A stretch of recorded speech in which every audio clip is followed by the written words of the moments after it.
Sure. A young man in Medium, the online newsletter, published a post where he said young men are being discarded, they're ashamed to be men, and what they need is appreciation. And I bring that up because we were talking last time we left off talking about young men, and that was very striking to me that he felt that. So it's kind of what Warren Farrell calls the boy crisis.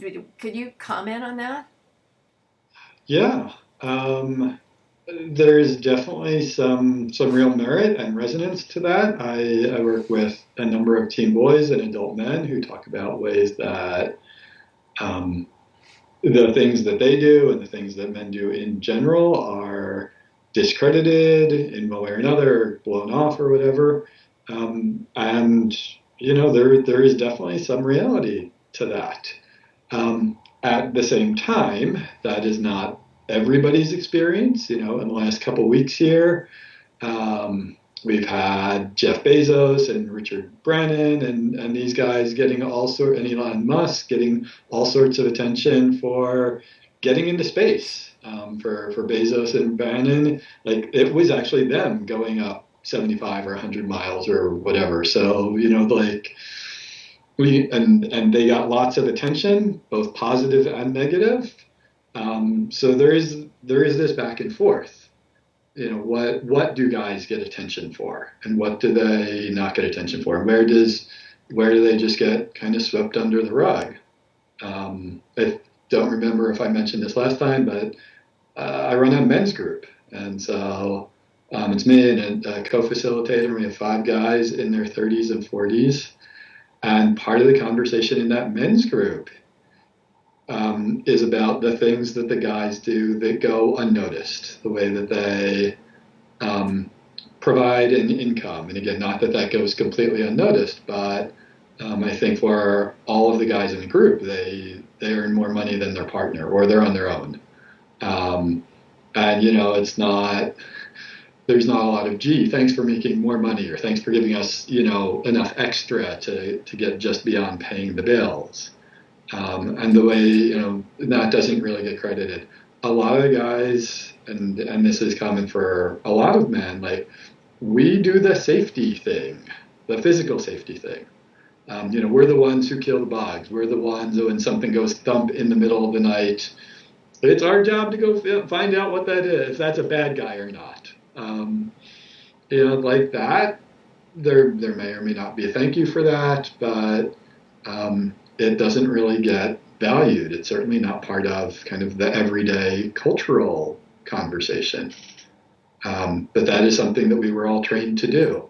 I can remember being in my 20s and walking my female friends to their car after, we had a late night out somewhere.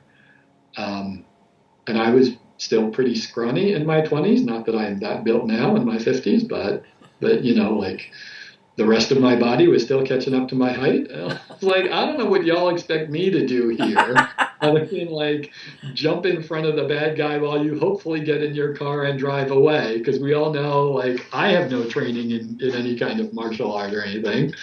But that generally goes unremarked upon.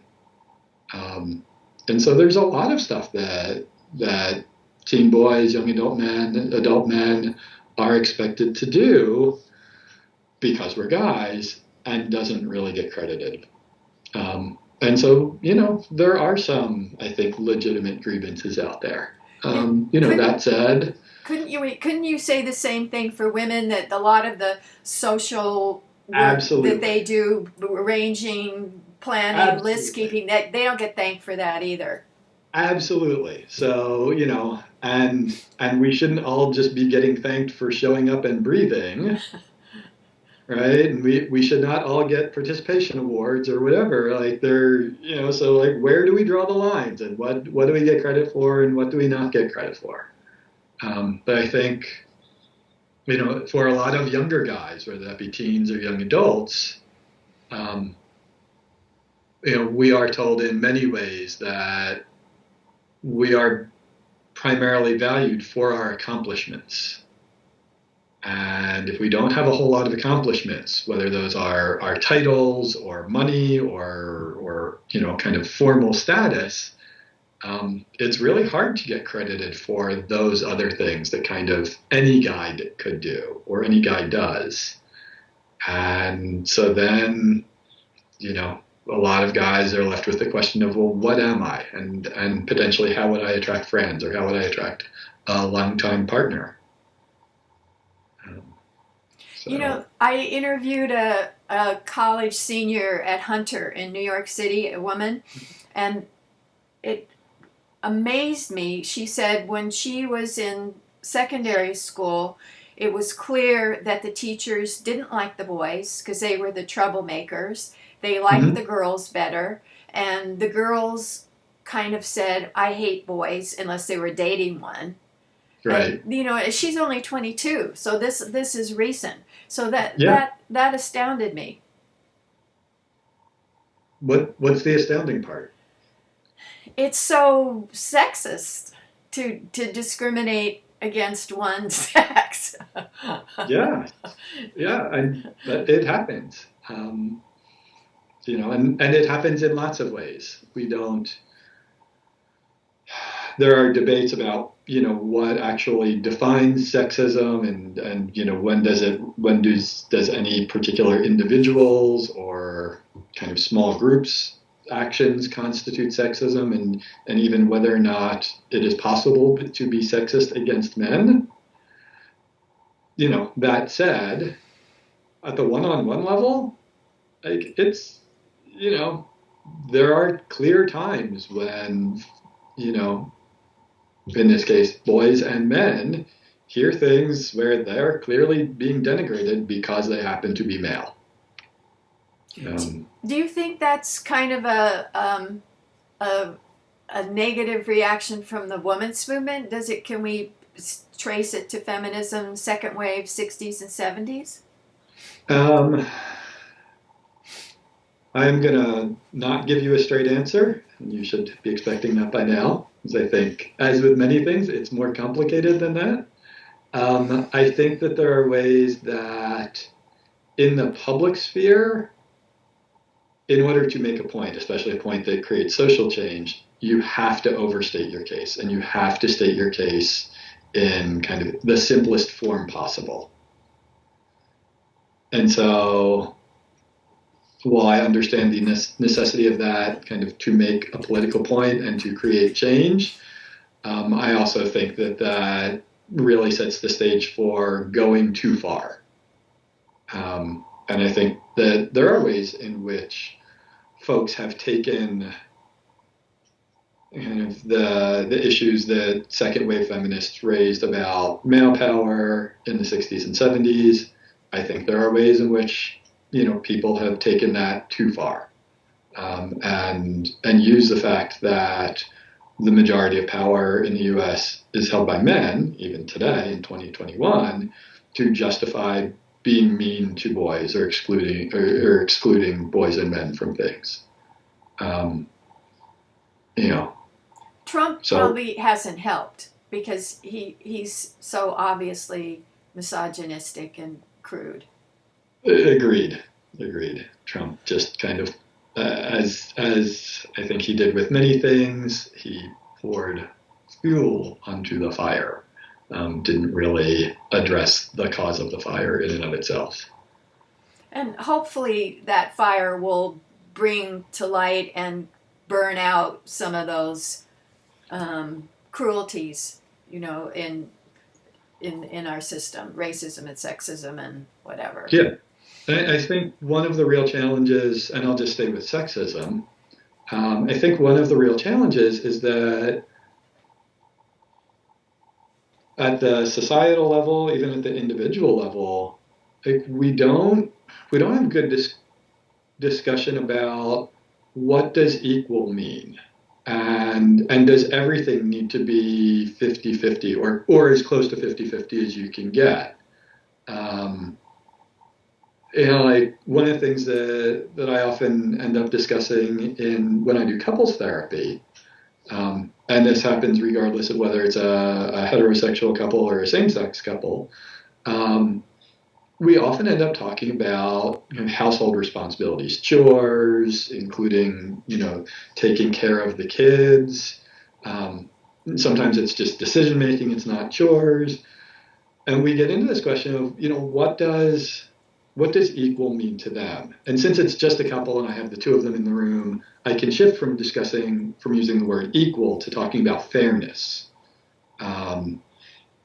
Some couples are very much like, we have to make all the decisions together and everything should be as 50-50 as possible. And that's across the board. It doesn't matter if we're talking about raising the kids or our financial stuff or even, career advancement for either of the individuals. And that's where some couples go. And other couples are much more of, person A is really good with numbers and finances and all that. And they're going to get a lot of leeway and they're going to carry 80 to 90% of the responsibility for that. And person B is really good at, managing the household and has a much higher standard of cleanliness. So they're going to take, 70 to 80% of that. And as long as our total balance is out and it feels fair, right, then we're good. And that's great. And, as a couple, we can do that. But as a society, trying to talk about what's fair and what does equality really look like, we're still at the level of, really trying, it seems like we are still trying to get everything to be 50-50 or close to it. And if anything's not 50-50, it's automatically a problem. We can't have any imbalances in the system somehow. Well, it's kind of a no-brainer. We would like 50% women and men in Congress, say, or Supreme Court. I think some of those are no-brainers, and if we're talking about Congress, sure. I think if we're talking about who are child care workers, I don't hear a lot of folks pushing that should be 50-50.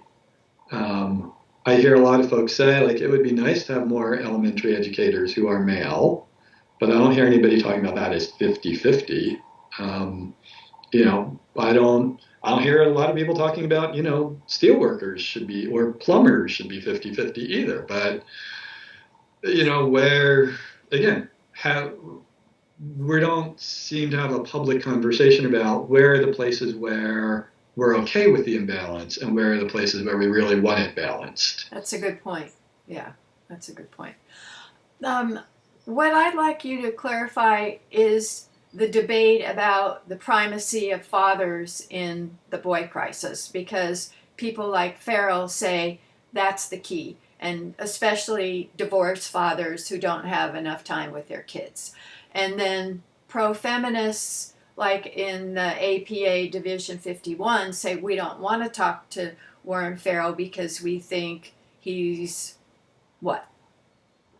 Because everybody would agree that kids do better when they have both parents involved. I am going to start at the end, and I am going to say not everybody would agree with that kids do better when both parents are involved. I think there's a real assumption in there about who those parents are and what those parents are doing. I'll go to my clients, but I can also go to the research. It is pretty clear that when both parents are at home, or when a child is living with both parents, and one of those parents is a substance abuser, and gets violent, okay, or I'll go to the angry drunk. I don't hear anybody really saying that is a better situation for kids. Right. So but that's not related to gender, because it could be either parent. It could be either parent, but again, when we say we make this general statement that kids, or this blanket statement that kids do better when both parents are in the house, we actually know that is not always the case. We know that there are some adults who mistreat their kids. We know that there are adults who abuse their kids, and they don't need to be, and it's not related to substance abuse. That's just what they believe, or what they learned about discipline, or they don't have any frustration tolerance. And anytime the kid misbehaves, the kid gets hit. And, if it's particularly bad, the kid may end up with a broken bone. And I don't hear, I don't think anybody no one would argue that an abusive parent Right. But when we make blanket statements, again, I'm making it more complicated. This is my thing, right? Like, Your Libra thing. you know, so if we're talking about, kind of two functional adults, who are good parents and all that, like, you're right. Nobody's going to argue with that.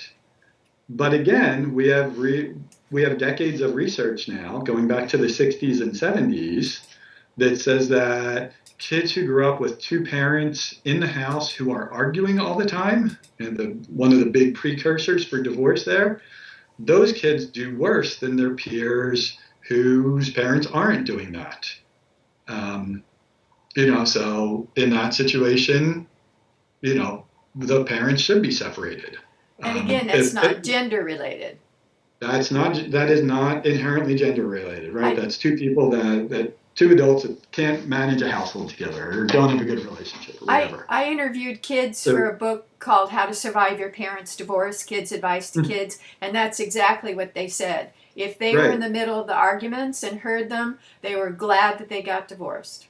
Right. And again, what the research tells us is that if you look at kids, say the 2 years prior to divorce, if you look at them at the time point 2 years prior to the parents separating and starting to live separately, and then 2 years after that separation, there's like 2 years on either span of the separation where the kids are doing poorly.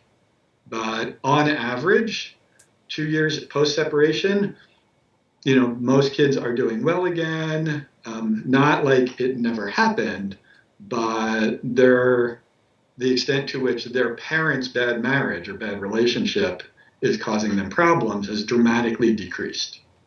So that's one piece of the research here. There is a small body of literature looking specifically at dads, and primarily dads and sons, even less that looks about dads and daughters, that finds that boys who grow up without regular access to their fathers, and again, regular access to their fathers can mean lots of things. That could mean every other weekend. It could mean kind of a 50-50 arrangement. Every week is between mom and dad. A lot of boys who grow up without regular access to their father, on average, do worse than their peers.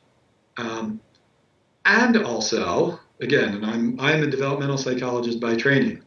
When we look at things that negatively impact or impair children's development, we see even stronger effects and broader across a broader range of children's outcomes for poverty, for having been physically abused, for having been sexually abused, whether that's in the family or externally, for growing up in a violent neighborhood, on and on and on.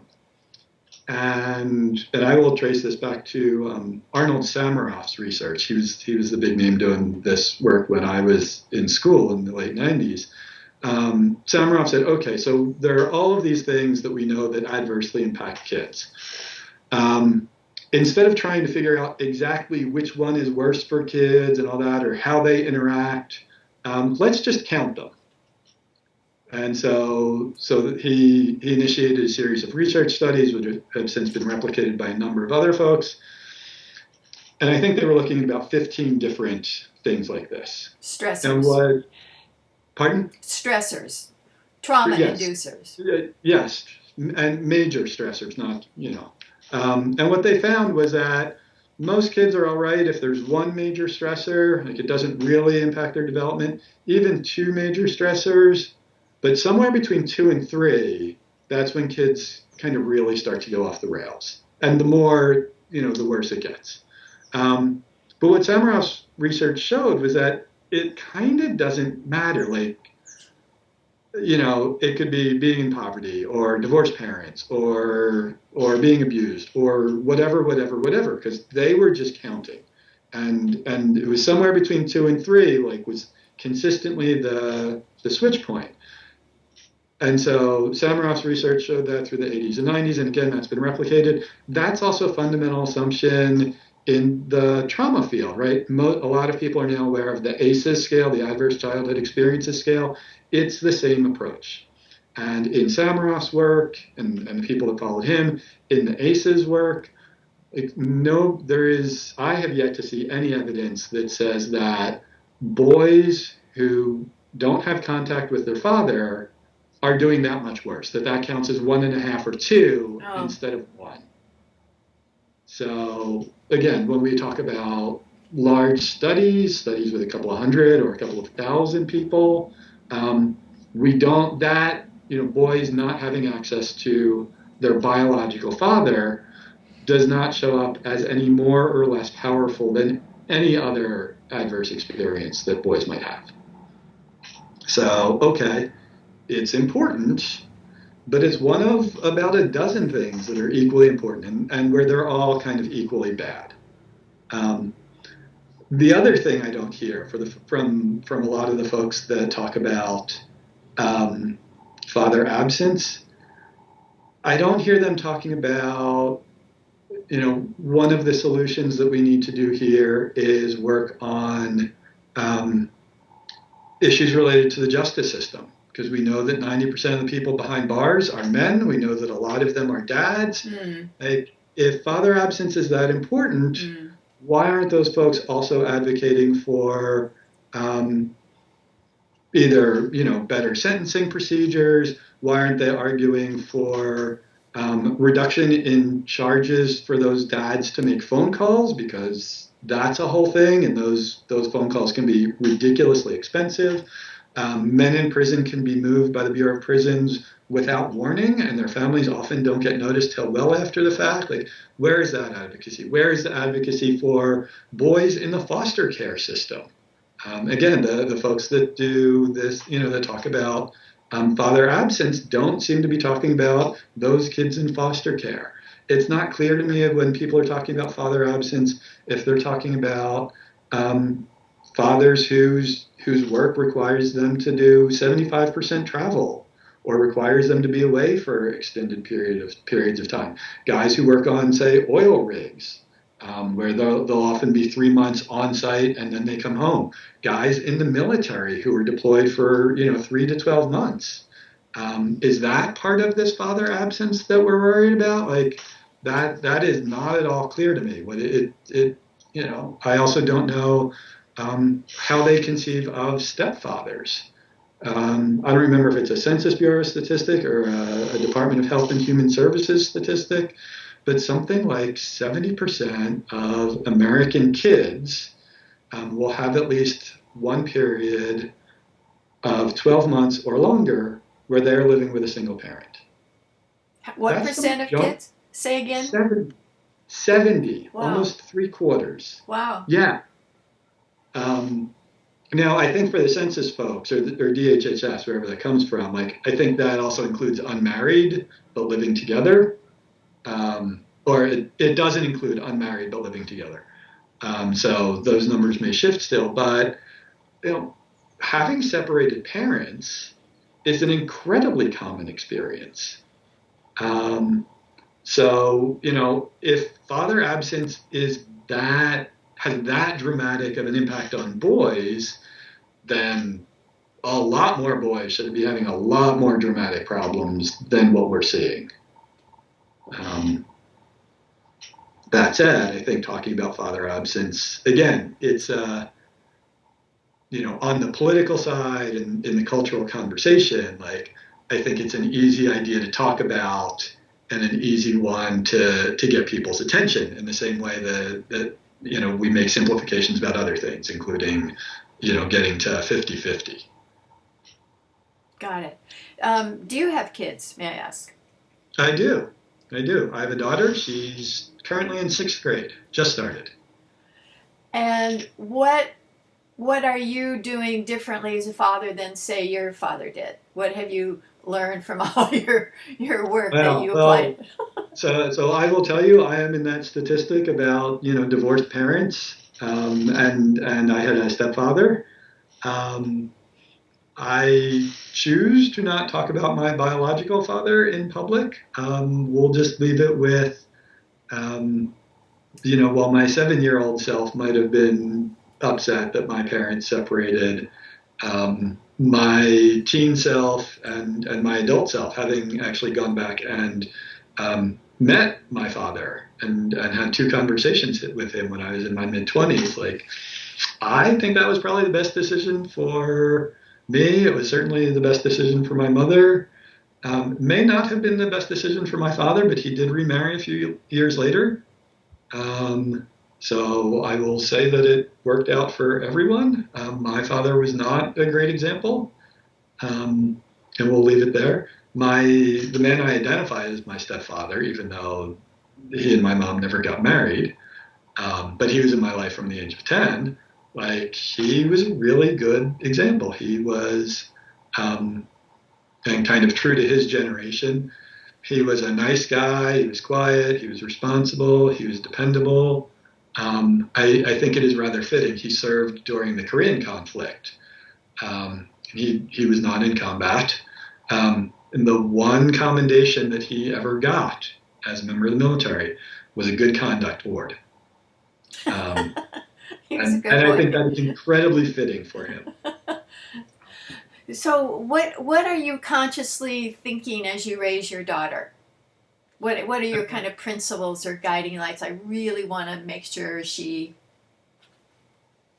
So, and there are so many things, especially at age 11 and at the transition from elementary to middle school. But ultimately, the goals are that she knows what her strengths and weaknesses are, both kind of as academic or professional skills, but also interpersonally. That she knows what makes her happy and how to have a lot of things that make her happy in her life. Not that her life should always be happy, not that she's everything's going to be, peaches and cream. But important that she knows what those things are and knows how to get them, or has some sense of how to get them. I hope that she is independent and makes her own decisions and doesn't just follow along with the crowd. Although at middle school and high school, there's certainly a lot of pressure to do that. And even later, there's a lot of pressure to do that.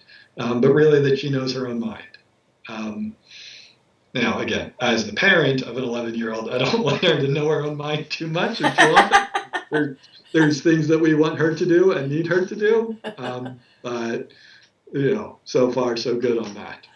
You've been reading about Facebook says, okay, we knew that Instagram increases anxiety and depression, especially among girls. What do you do about limiting access to social media? So fortunately for us, she's not really there yet. She has a few folks on YouTube that she watches, but she's not interactive, doesn't have social media. We will probably limit it to the extent that we can. I am a big believer, both as parent and as therapist, I'm a big believer in dumb phones for middle-aged kids. What is that? So you can get a cell phone that is primarily designed for phone calling and texting and has relatively limited internet abilities. And so now you can still use social media from those phones, but they are kind of intentionally not designed for that. So, the apps work a little slower, the camera's not as good, the display doesn't give you that same, it isn't as sharp as the display on a smartphone because it's really, those kind of smartphone elements are seen as secondary in the design of these kinds of phones. I think officially they're called texting phones. But people also talk about them as dumb phones. If the primary reason to give our daughter at age 11 or 12 a cell phone is that so we can get in touch with her. Yeah, that's a good reason. Right. That is the primary reason I hear from parents. And then when I ask kids like why they were given a cell phone, that's what they say. If it's about our ability to get in contact with her, that means she needs to have good texting and she needs to have good voice, and anything else is secondary. Yeah. So, okay, there are phones that are designed for that. And if that means that Instagram or Snapchat or any of those are a little less pleasant for her, a little less appealing, great. That's our advantage. Again, they're not going to prevent her from using any of those things. And she has her own computer, and we do periodically check her browsing history. As far as we know, she doesn't know how to clear her browsing history yet. But if we recognize that she were clearing her browsing history, we would have a conversation about that. So there are some things, again, some choices that we make as parents where we can limit her access. But like any parent today, that is also something that we will need to start working into our conversations with her. What are you seeing on Instagram? We will need to be more conscious than prior generations of asking about what she's worried about or what's got her down or her body image or the pressure to look good on social media. And that's an easy one to ask about, the pressure to look good. Does it feel like everybody always looks good and nobody's a mess is one of the questions that I use with my teens and I give to the parents I work with. That's a thing that, parents of today need to talk to their kids about. The parents of 15 years ago didn't. But as parents, we're supposed to be talking to our kids about all sorts of things. It's just one more that we have to remember to do. One we have to do without having had that same experience. It amazed me that Peggy Ornstein, in her book on boys and sex, said that the average boy gets 10 minutes, I guess, during his adolescence of talk about sex. That was astounding. Yeah, I'm pretty sure that was my quote. And again, we have a couple of decades of research where we ask typically high school juniors and seniors, or we ask university undergraduates, did you ever have the talk? And what do you remember about the talk? First off, girls are much more likely than boys to say that they had the talk. For most boys, and again, this is the biggest group. The most likely answer you're going to get from a boy when you ask that question, again, high school juniors and seniors and university undergrads, is that they had the talk, that it lasted no more than 10 minutes, and that the three takeaways were some version of don't get anybody pregnant, don't get a disease, and for God's sake, just don't have sex at all. Oh. And some of that is boys growing up, in families that really preach abstinence. Some of it is parents who just don't want to deal, and they're like, just don't go there. Like don't go online, don't look at social media, don't have sex, like don't do anything. Right. But those findings unfortunately describe something like 80% of boys. We also see, and again, the folks who do this research, there is a disparity. 60% of again, high school juniors and seniors and university undergraduates say that they had the talk. 80% of parents say that they talked with their kids. So right off the top, there's 20% of kids who, unbeknownst to them, are having the talk. So right off the top, there's a bunch of kids that, doesn't register, whatever. We also know there's a percentage of kids, depending on the study, 10%, maybe 20% of kids, who get something much better than what I've been describing, who have parents who really do have these conversations with their kids. But there's a lot of, and boys in particular, who get very little guidance on either sexuality or dating from their parents. When my son, when he was a young teenager, I guess, he said, "Mom, what's an orgasm?" I said, "Well, it's a muscular contraction." Blah, blah. He goes, "I don't want to hear it." Right, that is not the response I was looking for. You're not really helping me with that answer. And my grandson just turned 11. I said, you need to talk with your parents about having erections, nocturnal emissions. Have you had that talk yet? He said, no. He said, I'm a tween. I don't want to talk about it for a couple of years. Right. There are lots of things that we talk about with our kids, whether they want to hear them or not. Manners, cleaning up their rooms, maybe what they're gonna be as a grown up, maybe how to manage their money, who their friends should be and who their friends shouldn't be. Like we have lots of conversations with our kids that our kids don't want to be in. Good point. And yet somehow when our kids said they don't want to talk about sex, we honor that.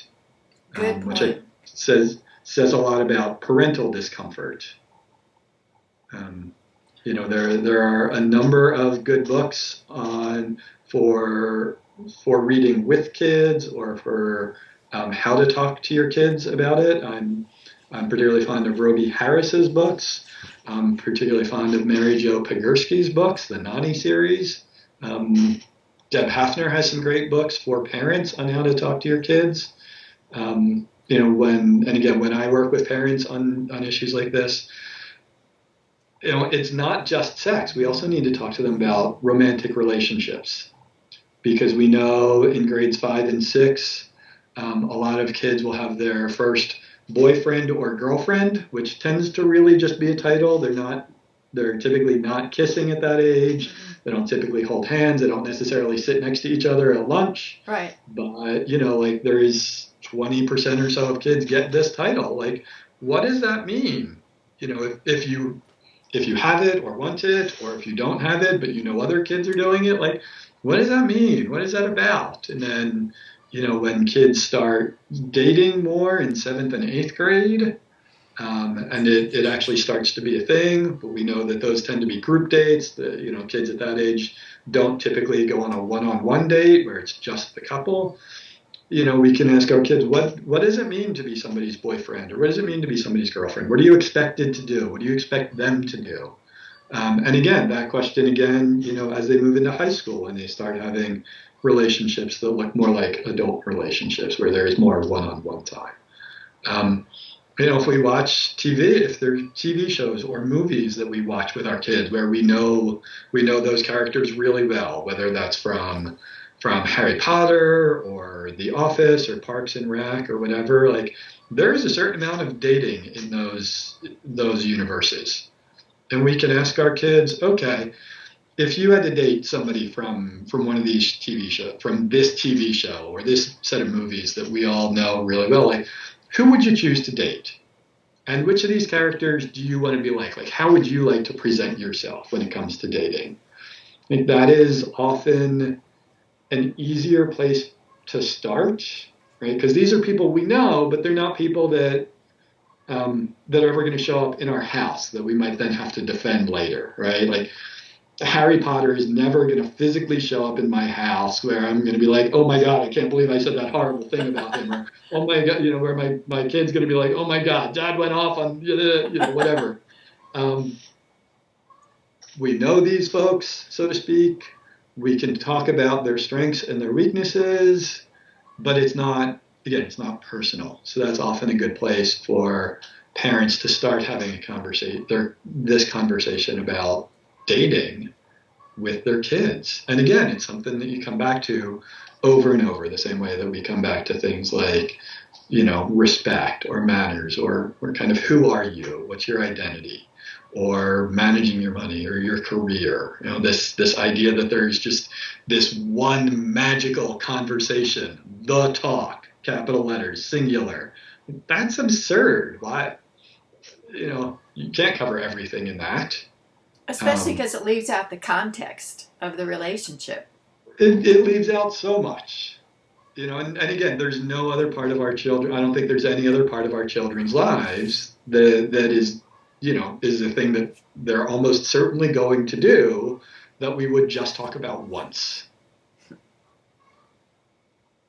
Do you think boys have the same reaction to, oh my God, that boy on Instagram has bigger muscles or... Oh, absolutely. Yeah, so we just don't hear about it as much, but they right. have it. We don't hear about it as much. There's a line of research really since about 1990 on male body dissatisfaction that really focuses on muscularity. A lot of that work was pioneered by Don McCreary. And it's very clear that a lot of guys are not happy with how muscular their bodies are, how well defined their bodies are. And we know that that gets reinforced. We know that how physically strong you are is one of the ways that boys kind of rate and rank themselves and each other. We know that the people that boys date also pay attention to this, at least to some extent, and that that is a part of male appearance that, again, those potential dating partners are looking at, and influences their choices to some extent. But it doesn't get the popular attention the way that female body image and female eating disorders have gotten popular attention. It seems like height is another, muscles you can work out, but height, there's not really anything you can do. And it seems like that's a big issue for boys who are considered short. Yes, yeah. I mean, being big and strong is a thing of primary importance in the world of boys and men. People talk about that in terms of politics. There is a stat that I often hear quoted that, like, there hasn't been a male, no man who's been elected to the U.S. presidency since like 1900 has been under 6 feet, something like that. We literally look up to people, and that counts. The musician Prince, sometimes known as Prince, like, he wore lifts, he wore heels, like, he didn't need to. That was an option, and everybody's pretty clear that's because he was short and he did not wish to be the shortest person on the stage, although he often was, or he didn't want to be quite that short. And you can, for short guys, like, you can find those products. You can find men's lifts, men's shoes that will give you an extra inch of height and disguise it. That's a very short internet search to find those products and the products that are marketed there. It's a real thing for guys. And again, the people that date guys, like, they're aware of it. And they may reinforce the muscularity, the height thing. Certainly among women I know, there are a number of women that talk about, I want to date somebody who is tall enough that I can wear heels when I want to wear heels. And they're not just talking about like 1/2 inch or 1 inch heels there. They're talking about like 2, 3, 4 inch heels. I was always the shortest girl in my class because I was a late developer, and then I grew and got pretty tall, and I could really see the difference in how people related to me as a short person and a tall person. You get patronized, you don't get the same kind of respect in a way. You get talked down to. I mean, again, we can, our expressions are very clear about some of this. You get literally talked down to. Yeah. Yeah. Let's talk about your books. Is The Masculine Self the book that you referred to as what you would use as a text in a men's studies class? Yes, the book The Masculine Self, which I co-author with Chris Kilmartin, is currently in its 6th edition, and that is designed as an undergraduate text, a text to be used in like an introduction to men's studies type course. And you said there's 15 chapters. How did you organize it? What's kind of the thematic integrative force in that book? Oh, that's an interesting question. So my colleague Chris Kilmartin, with whom I currently co-write the book, this was originally his baby, and he did 4 editions all by himself, and then he asked me, not for the first time, and I agreed. So I've been co-author with him on the 5th and 6th editions, and across those 2 editions, I've taken more and more responsibility for the book.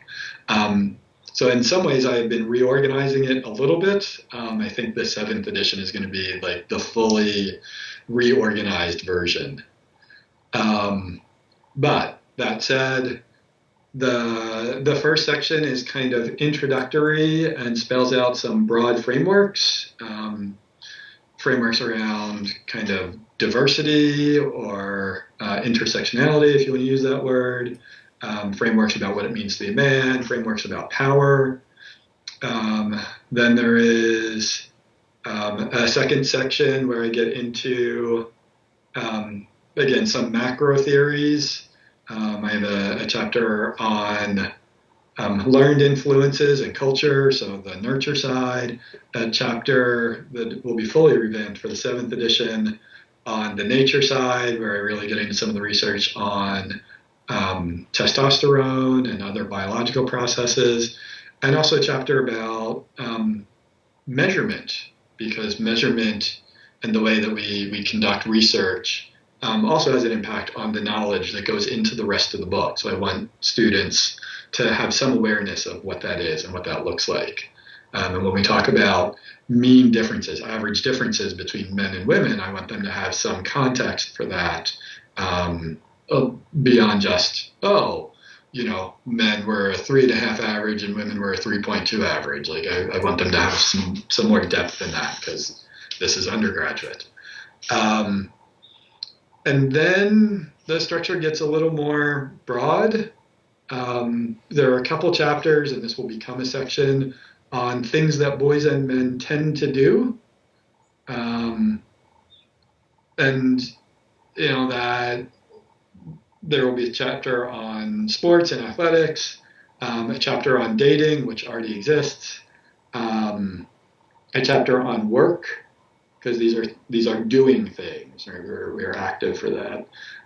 There's a couple chapters on health, chapter on physical health and chapter on mental health. I know there's a chapter on violence. I'm sure I'm forgetting some things because it's been 2 years since I last wrote the update, and it's a little farther out of my head. But that's, in broad strokes, that is some of the current organization and the organization for the 7th edition, which I'm supposed to be working on during this academic year and haven't started yet.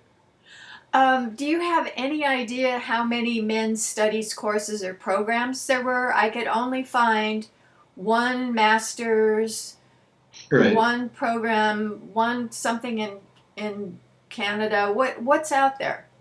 Not a whole lot. Let me rephrase that. Almost nothing.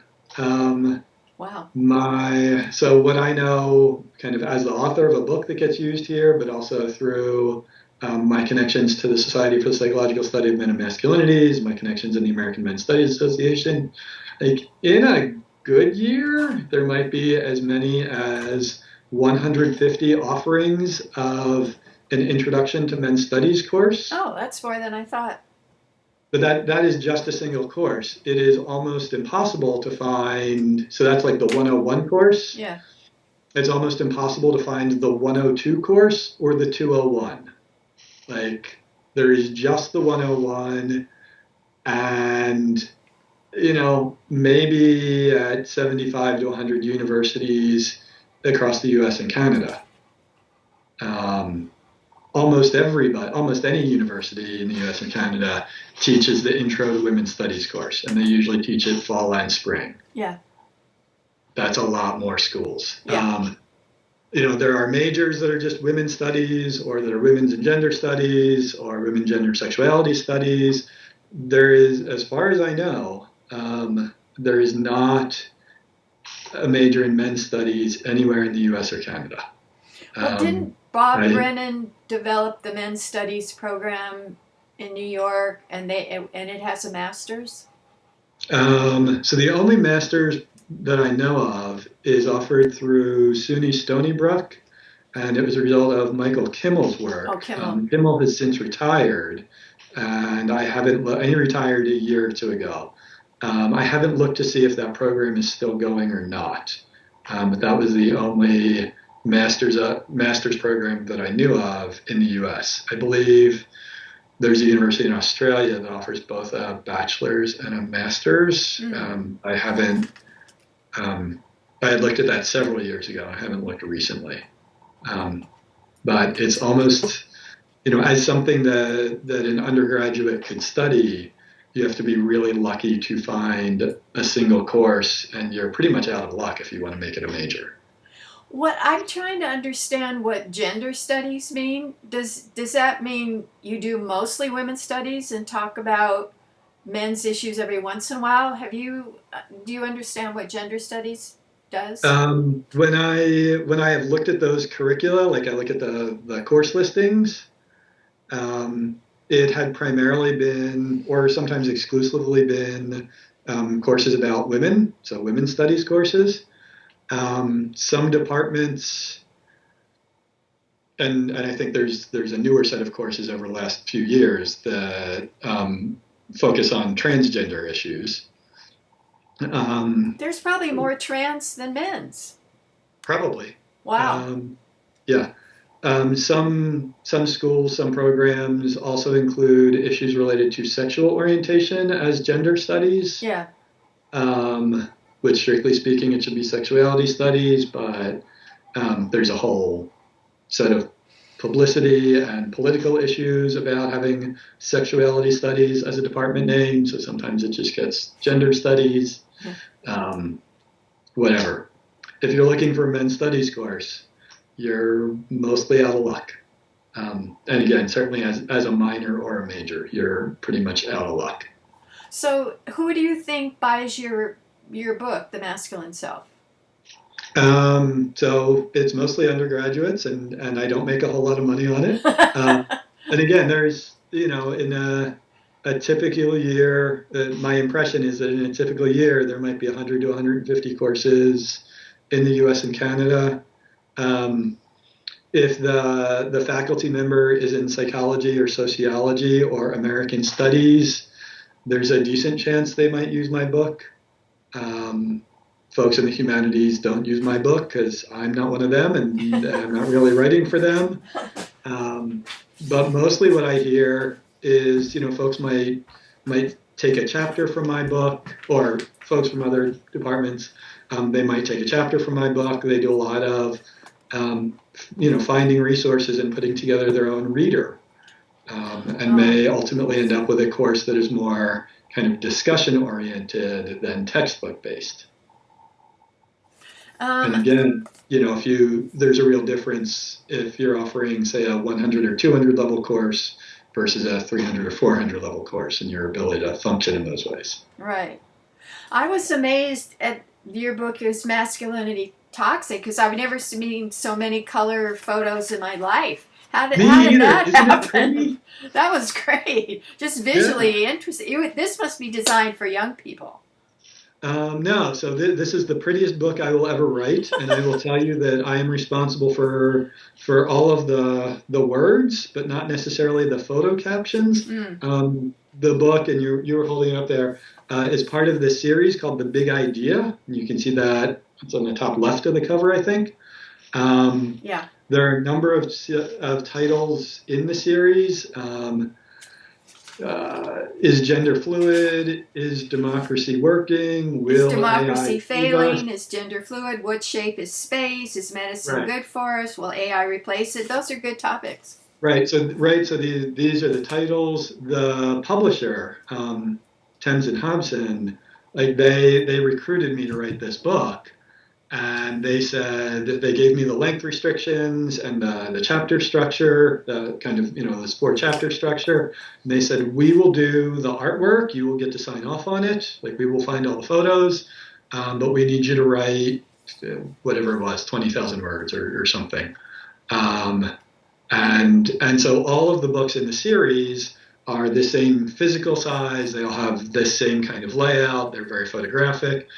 They're designed, as the title says, this is a primer for the 21st century. So they're all at that level of kind of introductory. And while the publisher, when I was talking to them, never used the phrase, this is a coffee table book, that you would leave on your coffee table and flip through. And you and I are definitely of a generation where we have seen those, and, they're very pretty. And that is clearly the approach here. Oh. For all the books in the series, not just mine. But these are such heavy topics. I can't imagine combining coffee table with heavy. And yeah, there it is. But this is it's right. And as the book says, it's a primer. right? It's just introducing the issues. So Does I this think that sell book. more than the masculine self? I don't have a good sense of it, and part of it is that it was published in 2019, so I had about a year of sales before the pandemic. Oh, And then we had a pandemic, and everything is a little crazy. I've had 6 or 7 years now of the masculine self, so I get a have a much better sense of what that's like. Um, but like is masculinity toxic? I think I got 2 paragraphs, maybe 3 paragraphs in there about male suicide, and 2 or 3 paragraphs about men as victims of homicide. In the textbook, each of those gets 5 pages, and they're much more detailed. So there's a real difference. But again, where the publishers were going with this big idea series is they wanted to give people something that would be engaging, that they could read fairly quickly, and they might then choose to go back and buy another book by the author or somebody else that gets into more detail. So what's the conclusion? Is it toxic or not? The conclusion is, all right, I'm going to go back to my favorite line here, which I have over and over again told you that it's complicated. The answer is both yes and no. There are people for whom masculinity, as we live it and think about it here in the English-speaking countries in the 2020s, there are folks for whom that works really well, and there are folks for whom that works really poorly, and a lot of folks, in the middle, it works kind of well or not so well. So it really depends on kind of who you are and where you stand as to whether or not masculinity is toxic. To me, the simple explanation is it depends on the individual. Trump is toxic, Biden isn't. They're both masculine, but it's just an individual outcome. I will give you they're both male, absolutely. The versions of masculinity that they espouse, the image of what it means to be a good man that each of those guys puts forth, those are very different images, right? So, and that's masculinity, right? That's not about that. We wouldn't say that's male. We would say that's masculine. I think those are 2 very different images of masculinity. And I think if we're going to answer the question of is masculinity toxic, then we need to get into what definition of masculinity are we talking about, which I certainly do in all the books.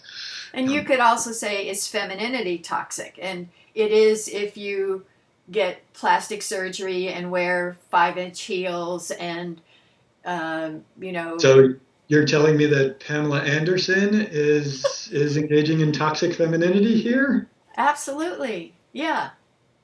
Do you agree with that? I am not a scholar on femininity. I'm not a woman. I don't have any lived experience here. I certainly have problems with the extremeness of her display of femininity.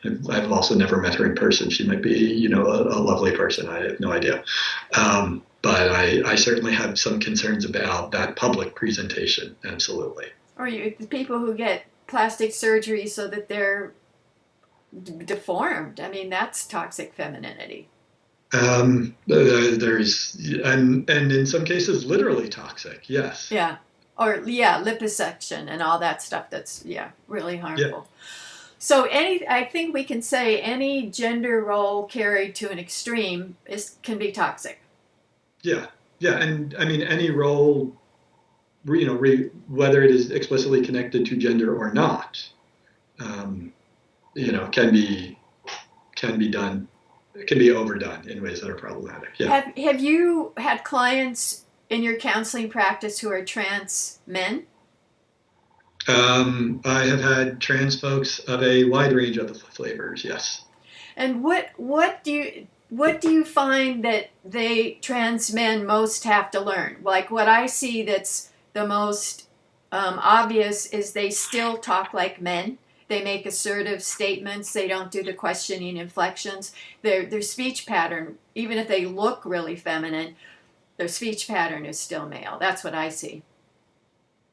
That is certainly a challenge for a number of those trans folks that I have worked with. And it's changing your speech pattern, inflection, phrasing, all of that stuff. That is especially hard because it's something that we tend to learn at a very young age. We start talking when we're a year old.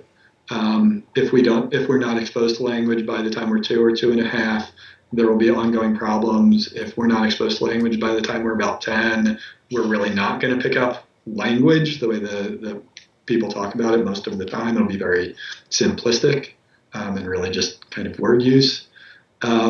That stuff requires those cultural inputs. It requires nurture, but it's also largely hardwired. And to go back, even as a teen, but certainly as an adult, and try to change those patterns of word choice, those patterns of inflection, takes a whole lot of effort. Sometimes you hear actors talking about that, that they just, that they really struggled with finding the character's voice or becoming comfortable with the character's voice, because actors are trained to do this. But it can be very difficult even for them in a profession where they're handed a script, let alone as, an individual out there in the world who is largely ad-libbing, but has to be conscious and actively work to change something that is so ingrained by that point. Yeah, those language patterns are incredibly difficult for folks to change, and that often takes years. What about like walking or sitting, that men tend to stride and not cross their legs and sit with their legs open? I mean, those are fairly obvious, but are they challenges too? Yeah, I mean, and in many ways, quote unquote, all of it is a challenge. Learning to move your body differently, to roll your hips. And again, it's something, we start walking when we're a year old. And not all women roll their hips. There are some men who roll their hips, and there doesn't necessarily mean they're gay. But that is, again, something that is fundamental and something that we learn as young children, and then trying to change it requires a lot of actively paying attention to something that is automatic. Changing body posture, changing the way you sit, whether that's legs together or not. Although, certain garments clearly force that in ways that others do not. Pants do not force you to put your legs together. Certain skirts and dresses clearly do. These all require paying attention to things that are automatic. I think the experience that most adults have, and kind of the average adult could relate to, is learning to drive. Like, the vast majority of American adults have learned to drive at, sometime in their later teens. By the time we're into our 20s, most American adults can drive without really thinking about it. And we can do other things like have a conversation or listen to the radio or whatever. But if you have to change how you drive, if suddenly you are forced to go from an automatic transition to a manual transmission, which tends to be the harder shift, or if, say, you have a broken arm or broken leg, and so you're kind of adapting how you drive, that's difficult. And again, it's the same thing of here's this thing that I've been doing for years and years that has become automatic that now I need to pay attention to again. And again, if we're talking about, learning to drive differently because you have a broken limb and it's immobilized, like, you have that reminder there every time you do it that you have to do it differently. If we're talking about learning to talk differently or learning to walk differently, like, you have to remember to do that all the time. So there's just a whole other level of consciousness and attention to these kinds of details that really take a lot of work and a lot of sustained effort.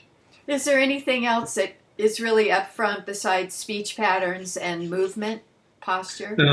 So one of the big ones for folks who are born male and identify as female and learn to pass as female, there is a whole set of kind of considerations and skills regarding appearance that girls and women get taught from early on.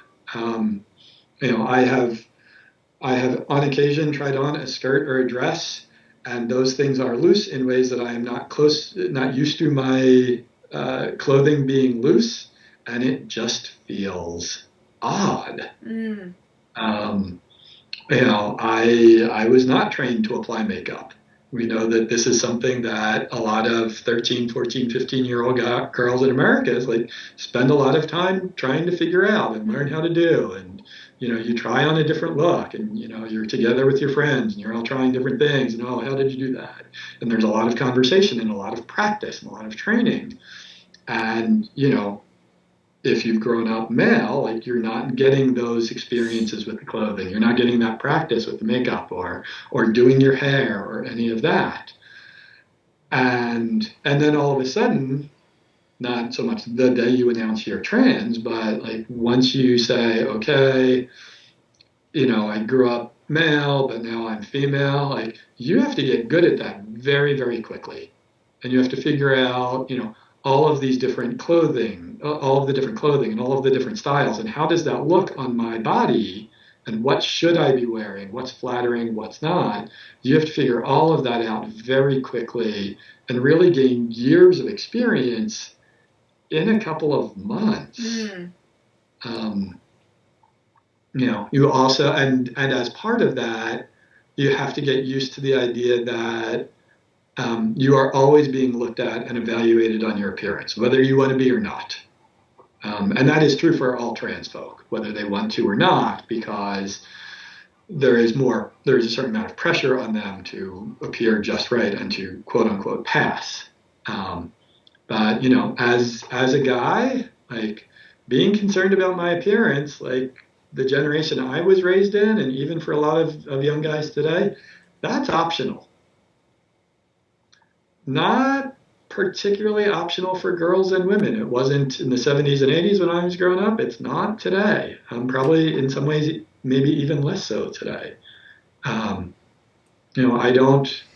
I rarely get dressed in the morning and think about, how are other people going to react to what I'm wearing? But I know that's kind of part of the routine for many girls and women, whether they want it to be or not. That consideration is always there. And again, it's the alwaysness of this that makes it a challenge. How I really came to be aware of that is when I was pregnant. Mm-hmm. I didn't get the same kind of reaction that I wasn't even conscious that I was getting, but in terms of like being checked out or, mm-hmm. related to it. I became potentially sexual, I guess. Right. Once you are clearly pregnant, like, oh, we're not going to worry about your appearance because you're pregnant. Like, yeah, absolutely. Yeah, people really reacted differently to me. It was interesting. Well, that kind of leads us. Go ahead.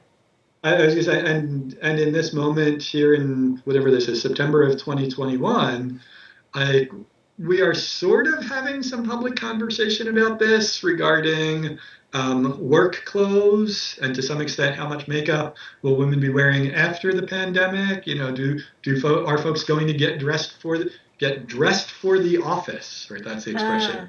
Are folks going to get dressed for the office when people eventually come back to offices in the same way that they used to? And again, much more of an issue and much more focus on women's appearance than men's. Mm-hmm. I love it when the news anchor men have suit and tie and then shorts, like you're wearing. Yeah, I'll tell you right now, I'm sitting here in a polo shirt and shorts. Yeah. I haven't worn long pants to work since it got hot in May. That's great, and no one's looking at you and thinking, "Oh, your legs are really sexy." Probably. I suspect not. But if you're a woman, they would be evaluating your legs. Yeah, although hopefully not too much of that in the therapist's office, but we do know it happens in all directions. Well, it's just we check each other out everywhere, I think. Yeah. I mean, women check each other out, men check each other out. It's just part of being primates, I think. Yeah, I think that's fair. This kind of leads to your book, Dating and Sex: A Guide for the 21st Century Teen Boy. How would you summarize that if you were talking to a teen boy? So I think the sales pitch version is that this is kind of a handbook or a guidebook for the basics you need to know about starting to date and having your first couple of relationships and starting to have sex and having your first few sexual experiences, whether we're talking about kissing or making out or actual intercourse. And what should I be thinking about if I'm a teen boy? I think one thing that I'd like boys to know is if you pay for a date, it doesn't mean that you're owed a kiss at the door or whatever. It's not. Yeah. It's if you pay, you do it because you want to, not because you're expecting something. Yeah, so there's a section in the book where I talk about kind of fairness and equality, and I talk about kind of the pros and cons of splitting costs 50-50 or taking turns. So to get right to your point there, I talk a lot about respect. I talk about people's reputations. I talk about why guys date and why guys have sex. And the kind of overlap or intersection between reasons for dating and reasons for having sex. And that the vast majority of sexual activity, again, from kissing all the way through, for the vast majority of guys, the vast majority of their sexual activity occurs within a romantic relationship or a wannabe romantic relationship. And that these two things are very clearly linked, and that none of it is simple, and that there are lots of things to think about beyond just, oh, that person's really hot. I think another thing I hear is if a boy does have intercourse, he should call the girl soon after, and not call her. Yeah. I talk a little bit about hookups in this book. All of this book is really aimed at like 13 to 16 or maybe 13 to 18. So it's an age where those kinds of random hookups with someone you might never see again, or someone you have to go out of your way to see again, are pretty rare at this age. Once we get beyond 18 and social circles are really go beyond your high school or the other high schools in town, there's a lot more of that kind of random hooking up. So I go there only very briefly, but yeah, and again, shouldn't be surprising by this point in the interview. One of the things that I'm very clear about in the book is that all of this is complicated, and it depends a lot on who you are as a boy, and it depends a lot on the person you're interested in, and your values, their values, how those things mesh, what your goals are. None of this is simple. There's a TV series on Netflix called Never Did I Ever. It's a new one, I think, about an Indian American 15-year-old, and it really surprised me because I watched the first program, and in it she approaches a kind of a jock athlete guy and asks him to have sex with her, and he says, okay, I can't tonight, but we'll get together. And I don't know any 15-year-old girls who would be so direct in saying they wanted to have sex. Yeah, I might have to go watch the show now, and maybe not, because there's so many shows I have to watch. I certainly hear about stuff like that from some of my high school seniors and my college students. Males? Talking about males, yeah, talking about being approached by women, really just for sex. Oh. It's still pretty rare. Among the high school seniors, it's pretty rare. Among the college guys, less rare, but still not an experience that all guys have. One thing, I'll go back to the book here. One of the things I talk about in Dating and Sex is how guys can stall for time to think about whether or not they want to say yes or no to, anything from, will you go out with me, to do you want to kiss or do you want to have sex? It is not a thing that we teach boys. Like, despite all of the ways that we talk about equality, when it comes to heterosexual dating, we are still on a, the vast majority of things that are written, things that are on screen, really assume that the girl is hinting, but it's up to the guy to actually take the first step Yeah. or do that without a hint. Um, as far as I can tell, my book is the first book strictly for boys that talks about how to say no and how to think about whether or not you want to say no and how to buy time so you can come up with an answer. Um, if you're a girl and you're reading almost any book about relationships or sex, there's text in there for you. Certainly, if you're reading um, a magazine or the online equivalent of a magazine like 17 or Cosmo Girl or any of that, that gets discussed in the articles or in the dating and sex advice columns. But boys don't get that. So it was one of the things I am proud to have included, but also very determined to include because we know that boys get asked out. And certainly gay boys get asked out and asked for it to be sexual. And again, they need this information as well. It is not just about straight boys being asked out.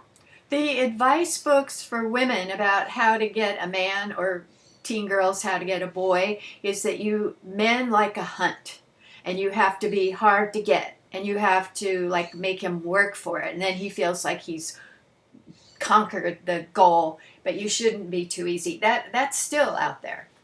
Oh yeah, absolutely. And while that describes some percentage of men, I think that also describes the minority of men. And I will choose Harry Potter here. What is it, the Triwizard Tournament and its associated ball? Watching the movie and especially reading the book, you get all of this story on how difficult it is for Harry and Ron to ask a girl to the dance, just to ask. And they're not trying to hunt, right? They're not looking for a girl to be coy. Harry, who by this point, it's the fourth book, he's defeated Voldemort and saved the world 3 times, can't ask Cho Chang out to the dance and can't ask her out and finally does it. And it's incredibly awkward. Harry likes Hermione, right? No, Harry likes Cho Chang. Oh. Who likes Hermione? Ron ultimately ends up with Hermione, and it's very clear. It's clear that Hermione likes Ron before Ron ends up with Hermione. But Harry and Hermione, there is nothing in any of the books that suggests that there's any romantic interests with them. They really get treated as peers with different skills. And I am so thankful that J.K. Rowling did not make them a romantic couple. Oh, yeah. Right. But I wonder if part of why she's not romantic to Harry is because she's so smart and she knows probably more intellectually than he does. So does that make her less appealing as a girl?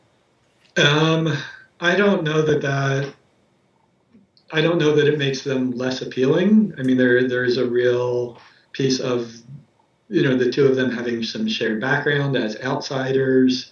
They also, all the kids meet at age 11 and, they become friends pretty early on. I think the relationship between Ron and Hermione is a little odd, but it gets set up. There's enough setup for it that it doesn't feel completely out of the blue. I don't really understand that relationship, but it's there. It's fine. They become boyfriend, girlfriend? Yes. Do we know if they have any sexual contact? Just kissing. The book doesn't address sexuality. In the books and the movies, nothing goes beyond kissing. Maybe making out, but that's really just kissing. That book influenced so many young people. So many young people around the world have read it. Those series that we have reason to talk about it. Yeah, absolutely. I have about 5 more minutes. Okay, then we have We We have can your schedule another one if we need to. we have your book Challenging Casanova Beyond the Stereotype of the Promiscuous Young Male. What's that book about? So this is really kind of my book for grown-ups. This is the database on what we know about boys' romantic and sexual development.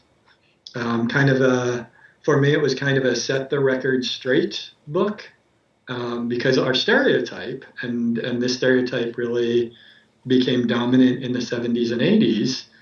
The stereotype is that boys just want sex. Yeah. Anywhere, any when, any who. Boys aren't interested in relationships.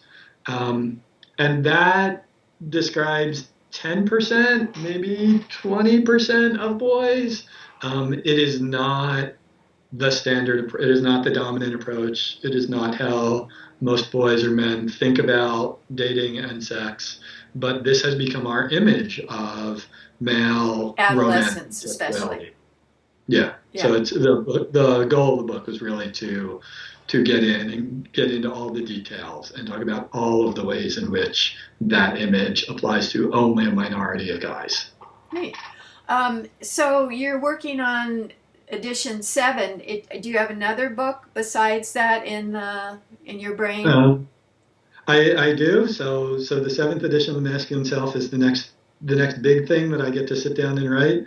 I am floating back and forth between 3 or 4 different other books to write, and haven't really decided. I have a notepad or document on my computer with kind of ideas about this book or that book.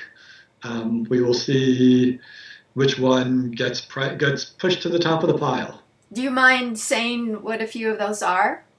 So one of the books that I'm very interested in writing is a book, I will say for teens and parents, I don't know, on attention deficit disorder. Oh, that's good. And, and really like what the disorder is and therefore what can we do about it.